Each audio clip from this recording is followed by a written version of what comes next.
দালাল আমাদের বিক্রি করে দিয়েছে, দালাল আমাদের আটকে রেখেছে। সোশ্যাল মিডিয়ায় এই ধরনের হাজার হাজার কান্না আমরা প্রতিদিন শুনি। কিন্তু ভাই, আজ একটা তিতা সত্য কথা বলি। যারা কম্বোডিয়ায় গিয়ে ফেসে গেছেন তাদের মধ্যে ৯৫% মানুষই খুব ভালো করে জানতেন তারা সেখানে কি কাজ করতে যাচ্ছেন। শুধু ডলারের লোভ তাদের অন্ধ করে দিয়েছিল। যখন কাজটা কঠিন হয়ে যায়, যখন মার খেতে হয়, তখন সব দোষ হয় দালালের। নিজের লোভের কথাটা তখন আর মনে থাকে না। চলুন আজকে কম্বোডিয়ার সেই ভয়াবহ বাস্তবতা আর এর সর্বশেষ আপডেট নিয়ে কথা বলি। তো চলুন আজকে আমরা ঠিক কি কি বিষয় নিয়ে কথা বলবো সেটা একবার দেখে নিই। প্রথমে আমরা একটা কঠিন সত্যি জানব, তারপর দেখব কম্বোডিয়ার এই সাইবার ফাঁদটা আসলে কি। এরপর কথা বলবো লোভ আর দালালের ভূমিকা নিয়ে, জানাবো সরকারি সতর্কতার কথা, আর সব শেষে অবশ্যই নিজেকে বাঁচানোর পথটাও বাতলে দেব।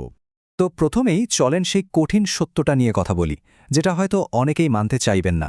মানে শুধু কে দোষী সেই খেলাটা না খেলে চলুন পুরো ব্যাপারটা একটু ভেতর থেকে বোঝার চেষ্টা করি।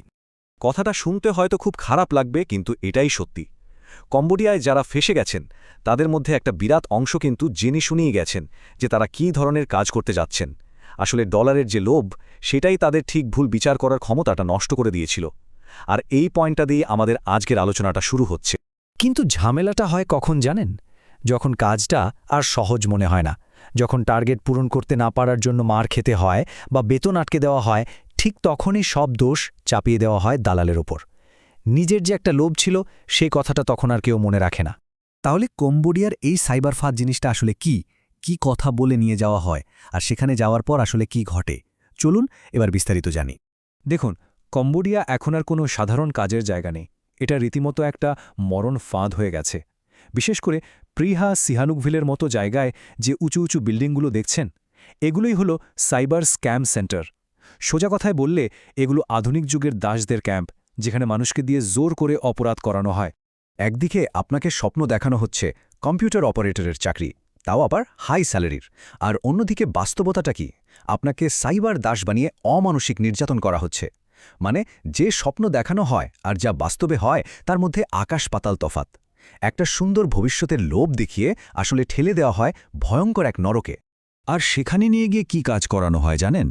হাজার হাজার ফেক অনলাইন প্রোফাইল তৈরি করা, মানুষকে প্রেমের ফাঁদে ফেলা, আর ক্রিপ্টোকারেন্সির লোভ দেখিয়ে তাদের টাকা হাতিয়ে নেয়া। সবচেয়ে দুঃখের বিষয় হল, যারা নিজেরাই এই প্রতারণার শিকার, তাদের দিয়েই আবার অন্যদের সঙ্গে প্রতারণা করানো হচ্ছে। আর ওখান থেকে পালানো প্রায় অসম্ভব, কারণ ওখানে পৌঁছানোর সঙ্গে সঙ্গেই আপনার পাসপোর্ট কেড়ে নেওয়া হবে।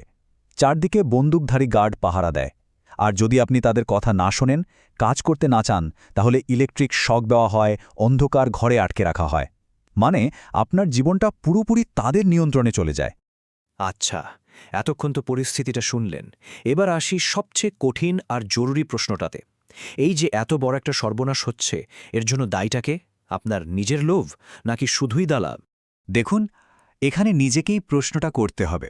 দালালরা যে অপরাধী তাতে কোনো সন্দেহ নেই, কিন্তু এই ফাঁদে যে পা দিলেন, সেখানে কি আপনার নিজের কোনো দায় ছিল না? এই প্রশ্নটা কি আমরা সত্যি এড়িয়ে যেতে পারি? একটা ব্যাপার তো পরিষ্কার, তাই না? যারা যাচ্ছেন তারা কিন্তু জেনে শুনে ভিজিট ভিসায় যাচ্ছেন, আর এটাও তারা জানেন যে এই ভিসায় কাজ করাটা পুরোপুরি অবৈধ। আগে তো কোনোভাবে দেশটায় ঢুকি, তারপর দেখা যাবে, এই চিন্তাটাই কিন্তু বিপদের দিকে প্রথম ধাক্কাটা দেয়। একইভাবে ভাবুন তো, আপনার কোনো বিশেষ স্কিল বা দক্ষতা নেই, অথচ আপনি স্বপ্ন দেখছেন কম্পিউটার অপারেটরের চাকরি করে লাখ লাখ টাকা আয় করবেন। তখন কি একবারও নিজেকে প্রশ্ন করা উচিত না যে কাজটা আসলে কি হতে পারে? এই যে অবাস্তব আশা আর রাতারাতি বড়লোক হওয়ার স্বপ্ন, এটাই তো ফাঁদের দরজাটা খুলে দেয়, তাই না? তো ব্যক্তিগত দায়বদ্ধতার কথা তো হলো, এবার চলুন দেখি সরকারি পর্যায়ে লেটেস্ট খবরটা কি। মানে ২০২৬ সাল নাগাদ কম্বোডিয়ার পরিস্থিতি এখন ঠিক কেমন? আপডেটটা হলো, কম্বোডিয়া সরকার এই স্ক্যাম সেন্টারগুলোর বিরুদ্ধে অভিযান চালাচ্ছে ঠিকই, কিন্তু একটা বড় সমস্যা আছে। সেখানে যারা অলরেডি ফেসে গেছেন তাদের উদ্ধার করার মতো কোনো শক্তিশালী আইন বা ব্যবস্থা এখনও তৈরি হয়নি। তার মানে কি? মানে হলো, বিপদে পড়ার পর উদ্ধারের আশা করার চেয়ে যাওয়ার আগে সাবধান হওয়াটা অনেক বেশি জরুরি। আর সবচেয়ে গুরুত্বপূর্ণ যে সতর্কতা, সেটা হলো বাংলাদেশ সরকার সরাসরি কম্বোডিয়ার জন্য কোনো ওয়ার্ক পারমিট বা কাজের ভিসা দিচ্ছে না, একদমই না। সুতরাং কেউ যদি আপনাকে কাজের ভিসার গ্যারান্টি দেয়, ধরে নেবেন সে নির্ঘাত আপনার সাথে প্রতারণা করছে। তাহলে সোজা কথায় ব্যাপারটা কি দাঁড়ালো? এখন ক্যাম্বোডিয়ায় চাকরির অফার মানে আসলে চাকরি না, এটা হলো আপনাকে সরাসরি দাস হিসেবে বিক্রি করে দেওয়ার একটা প্রস্তাব। দেখুন, শুধু দালালকে গালি দিয়ে তো লাভ নেই। বুদ্ধিমানের কাজ হল অন্যের ভুল থেকে শিক্ষা নেওয়া আর নিজেকে নিরাপদ রাখা। চলুন এবার জেনে নিই এই ধরনের বিপদ থেকে বাঁচার জন্য আমরা ঠিক কি কি করতে পারি। নিজেকে বাঁচানোর জন্য এই 3টা স্টেপ খুব জরুরি। 1 নম্বর, যে কোনো দেশে যাওয়ার আগে আমি প্রবাসী অ্যাপের মতো সরকারি টুল দিয়ে নিজের ভিসাটা অবশ্যই যাচাই করে নিন। 2 নম্বর, ভিজিট ভিসা আর ওয়ার্ক ভিসার পার্থক্যটা ভালো করে বুঝুন। মনে রাখবেন, ভিজিট ভিসায় কাজ করা মানে দালালের দয়ার ওপর বেঁচে থাকা। আর 3 নম্বর, আর এটাই সবচেয়ে জরুরি, আসল দক্ষতা অর্জন করুন। কারণ একজন দক্ষ কর্মীকে সে ওমানেই হোক বা ইউরোপে সহজে কেউ শোষণ করতে পারে না বা আটকে রাখতে পারে না। নিজের সুরক্ষার জন্য এর চেয়ে ভালো আর কোনো উপায় নেই। পরিশেষে একটাই কথা বলবো, বিদেশে যাওয়ার আগে 1000 বার ভাবুন। আপনার একটা ভুল সিদ্ধান্ত শুধু আপনার জীবন নয়, আপনার পুরো পরিবারের জীবনটাকেই ধ্বংস করে দিতে পারে। দালালের মিষ্টি কথায় না ভুলে সবসময় সরকারি নিয়মকানুন মেনে চলুন। আর আজকের এই কথাগুলো যদি আপনার একটুও কাজে আসে তবে শেয়ার করুন, যাতে আপনার পরিচিত আর কেউ এই ভুলের ফাঁদে না পড়ে।